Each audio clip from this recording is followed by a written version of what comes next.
Hello students. तो आज हम करंट इलेक्ट्रिसिटी चैप्टर का एक नया टॉपिक लेके आए हैं, combination of cells. So combination of cells क्यों करना पड़ता है?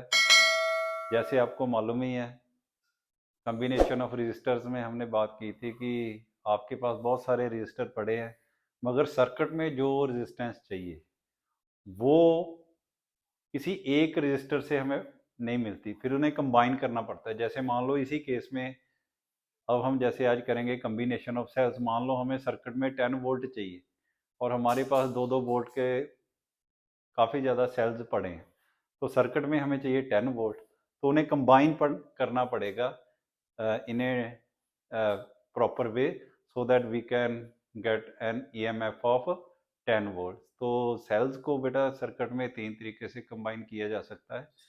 Combination of cells in series, in parallel and mixed grouping.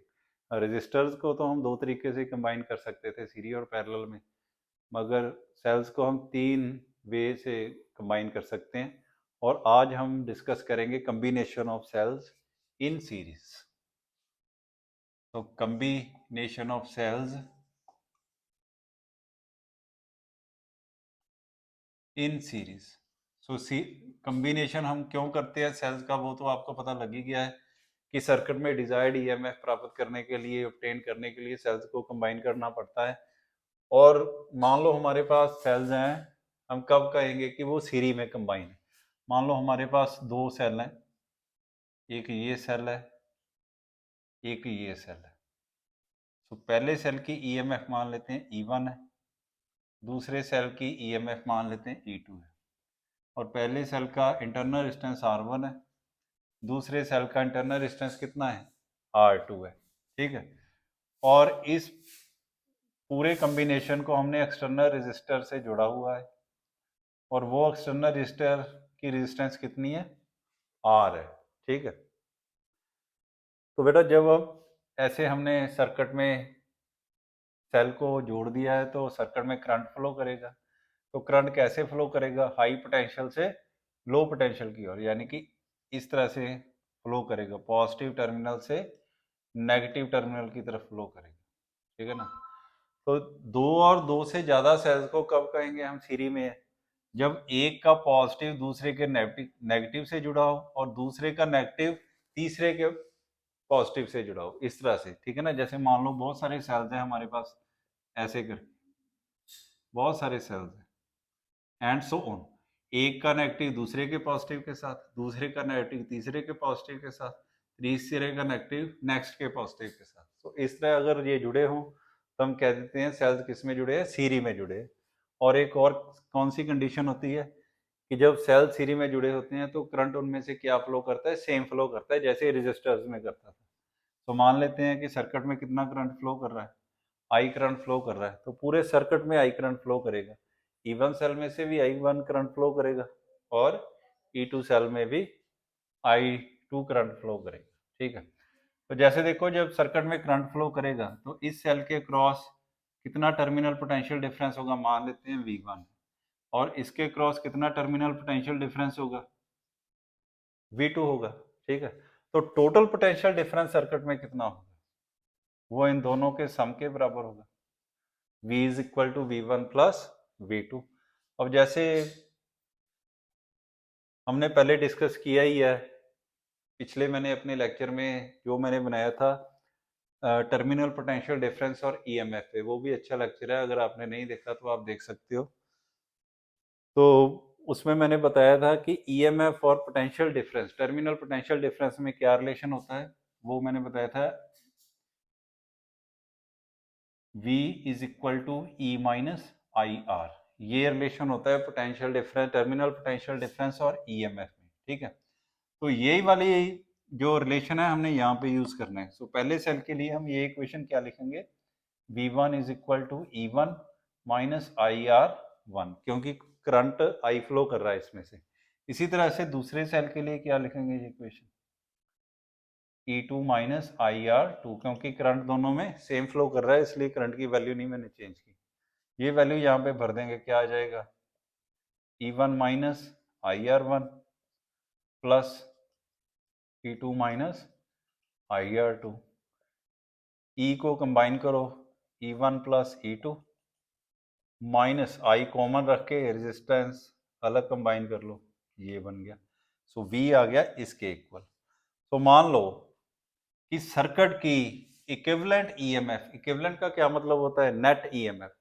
मान लो सर्किट की इक्विवेलेंट ईएमएफ जो है वो ई इक्विवेलेंट है, ठीक है ना, और नेट रेजिस्टेंस सर्किट में टोटल इंटरनल रेजिस्टेंस यानी दोनों इंटरनल रेजिस्टेंस का सम जो है वो किसके इक्वल है, आर के इक्वल है, ठीक है ना। तो सर्किट ये क्या बन जाएगा, ऐसा बन जाएगा। ये सर्किट इस सर्किट का क्या बन गया, इक्विवेलेंट सर्किट बन गया। यानी ये आर क्या है, इन दोनों का इक्विवेलेंट रेजिस्टेंस है, इंटरनल रेजिस्टेंस जो दो लगे हैं ना, इन दोनों का इक्विवेलेंट इंटरनल रेजिस्टेंस कितना बन गया, आर। और इन दोनों सेल्स की इक्विवेलेंट ईएमएफ कितनी हमने कंसीडर कर ली, ई इक्विवेलेंट। अब इसके क्रॉस अगर हम पोटेंशियल डिफरेंस देखेंगे तो कितना आएगा, वी। और करंट कितना फ्लो कर रहा है वो तो आई फ्लो करेगा। और इसके लिए अगर हम इक्वेशन लिखें तो क्या आएगा, V is equal to E equivalent minus I R आएगा, ठीक है ना। सो इस इक्वेशन को इस इक्वेशन से कंपेयर करो, ठीक है ना। इस इक्वेशन, ये मान लो एक नंबर इक्वेशन है, ये मान लो दो नंबर इक्वेशन। सो एक नंबर इक्वेशन को दो नंबर इक्वेशन से कंपेयर करो तो ई इक्विवेलेंट किसके इक्वल आ जाएगा, E1 प्लस E2 के। और आर किसके इक्वल आ जाएगा, आर इक्विवेलेंट किसके इक्वल आ जाएगा, R1 प्लस R2 के, ठीक है ना। वो तो आपको मालूम ही है, जब सेल सीरी में है तो उनके इंटरनल रेजिस्टेंस भी क्या होंगे, सीरी में। और सीरी में जब रेजिस्टेंस जुड़े होते हैं तो उनका नेट रेजिस्टेंस कैसे फाइंड आउट करते हैं, R1 प्लस R2। और नेट ईएमएफ कैसे फाइंड आउट कर ली हमने, क्या फार्मूला बना कि दोनों को जोड़ देना है, ऐड कर देना है जैसे रेजिस्टेंस को जोड़ा है। ये हमारे पास आ गई equivalent EMF of the combination, और ये आ गया net resistance, internal resistance in the circuit. अगर मान लो आपसे कोई पूछे कि टोटल करंट कितना इसमें फ्लो कर रहा है, उसकी वैल्यू फाइंड आउट करनी है तो कैसे फाइंड आउट करेंगे। तो total current flowing in the circuit, flowing in the circuit, क्या फार्मूला आता है, total EMF over total resistance, total EMF over total resistance, ये फार्मूला होता है। अब देखो टोटल ईएमएफ कितनी है, E1 plus E2। Total resistance कितना है, ये देखो इक्विवेलेंट सर्किट को देखो, एक तो इंटरनल रेजिस्टेंस है और बाहर एक्सटर्नल रेजिस्टेंस लगा है।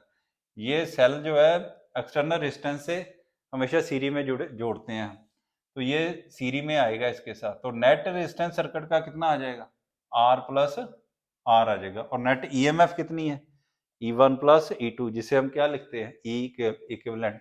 सो करंट सर्किट में कितना आ जाएगा, E equivalent over R plus R के इक्वल आ जाएगा। अगर इसे आप इनकी वैल्यूज भर दोगे तो क्या मिलेगा हमें, तो देखो क्या मिलेगा, इस इक्वेशन को मैं यहाँ पे लिख देता हूँ।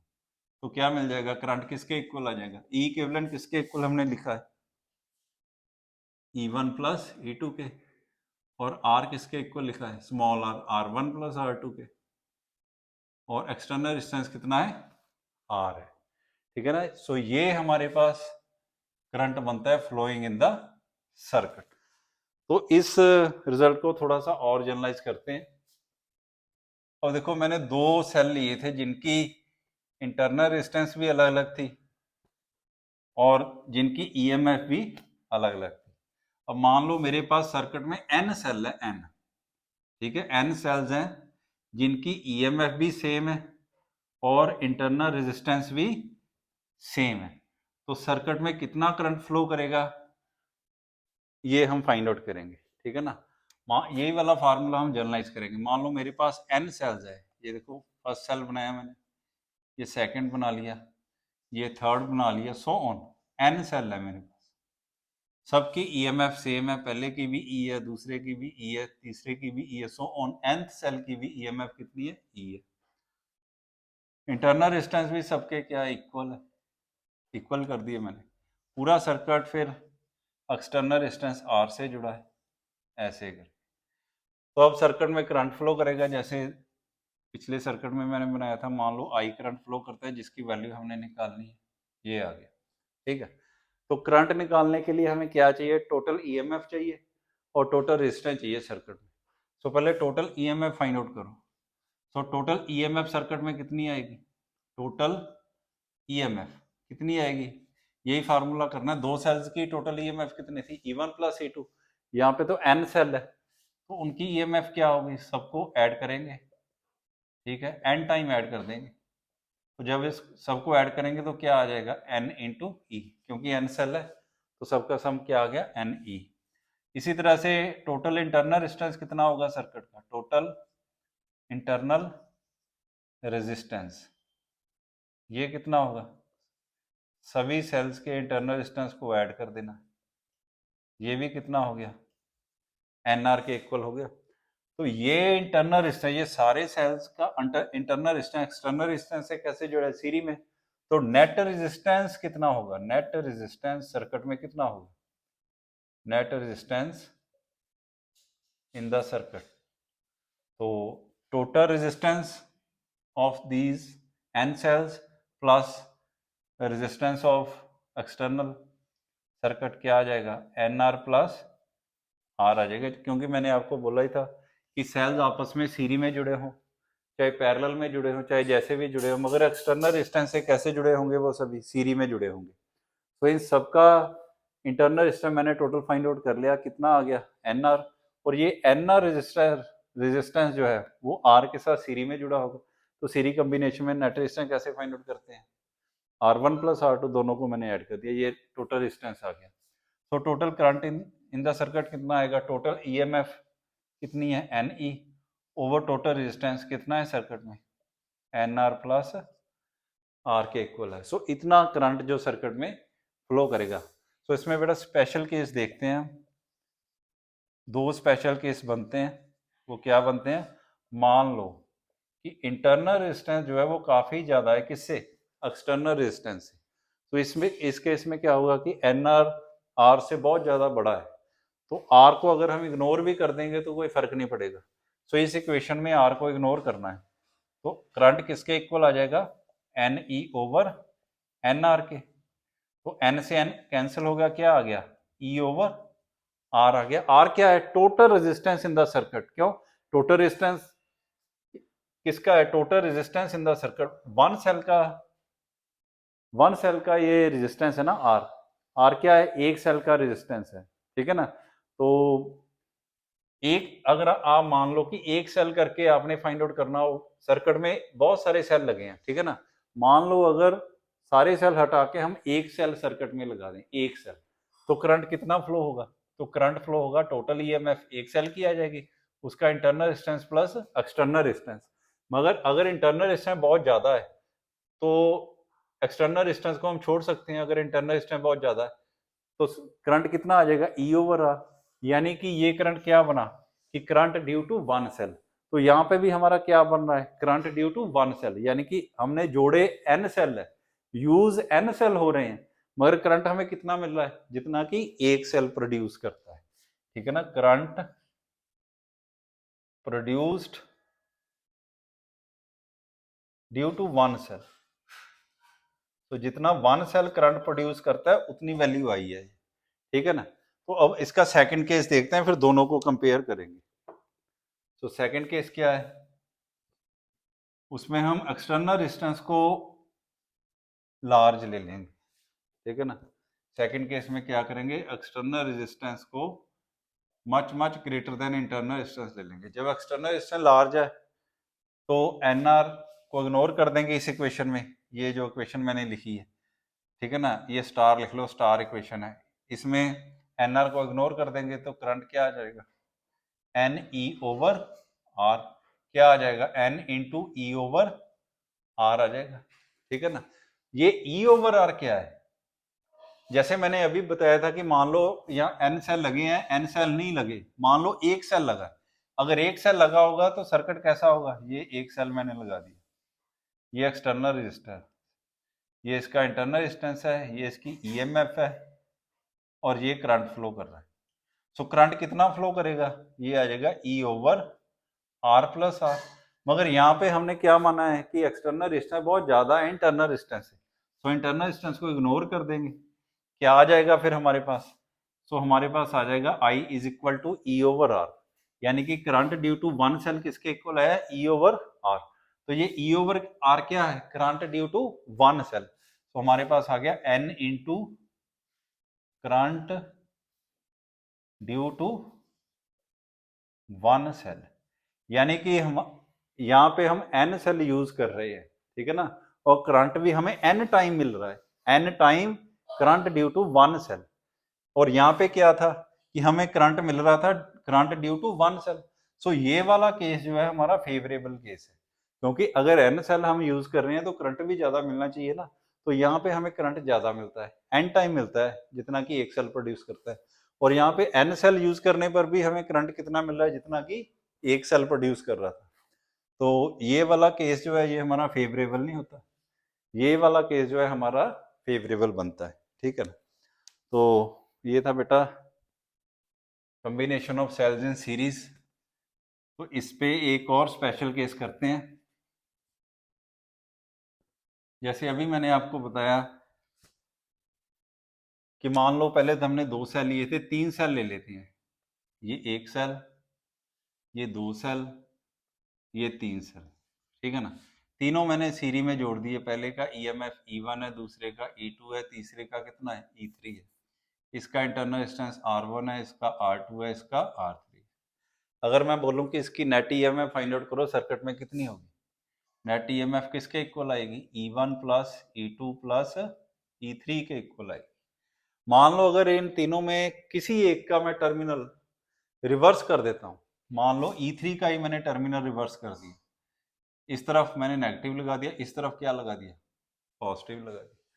तो इस केस में अब क्या करेंगे? E1 E2 ये दोनों तो सही तरीके से लगे, मगर ये थर्ड सेल जिसकी ईएमएफ E3 है ये रिवर्स ऑर्डर में लगा है, तो इसकी ईएमएफ क्या करेंगे हम? माइनस करेंगे। फिर ईएमएफ क्या करेंगे? माइनस करेंगे। रेजिस्टेंस वैसे ही निकालेंगे, अगर टोटल रेजिस्टेंस फाइंड आउट करनी हो सर्किट में वो ऐसे ही निकलेगी, R1 plus R2 plus R3। Reverse किसकी डायरेक्शन होगी? टर्मिनल्स की। सो साइन किसका चेंज होगा? फिर E3 का चेंज होगा। रेजिस्टेंस अगर टोटल निकालना हो वो वैसे ही निकलेगा। तो मान लो एक क्वेश्चन हमारे पास आ जाता है कि हमारे पास 10 सेल्स हैं, ठीक है ना। मान लो क्वेश्चन आता है कि we have 10 cells connected in series, each of EMF 2 volt if terminals of two of them get reversed, then find the net EMF of the circuit। Find the net EMF of the circuit। ये question आ जाता है। क्या question है कि 10 cell दिए हैं, जैसे यहाँ पे मैंने कितने सेल बनाए थे? 3 बनाए थे ना। मान लो यहाँ पे 3 नहीं है, कितने हैं? 10 है। ऐसे 10 सेल लगे हैं, 10 सेल लगे हैं। ये 10th सेल की ईएमएफ ये बना दी। अब मान लो कि ये तीनों पहले सही तरीके से लगे हैं, जैसे मतलब सही ऑर्डर में लगे हैं, टर्मिनल इनके सही तरीके से लगे हैं, तो नेट ईएमएफ कितनी होगी? सबकी ईएमएफ ऐड हो जाएगी, ठीक है ना। सबकी ईएमएफ का मतलब है सबकी ईएमएफ 2 है, तो सबकी ईएमएफ 10 टाइम। अब इन 10 सेल्स की ईएमएफ को जब हम जोड़ेंगे तो कितना आ जाएगा?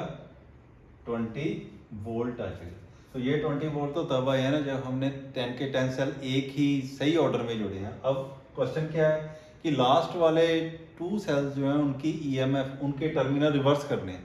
जब उनके टर्मिनल रिवर्स करेंगे तो नेट ईएमएफ सर्किट में क्या होगी? तो नेट ईएमएफ कितनी हो जाएगी?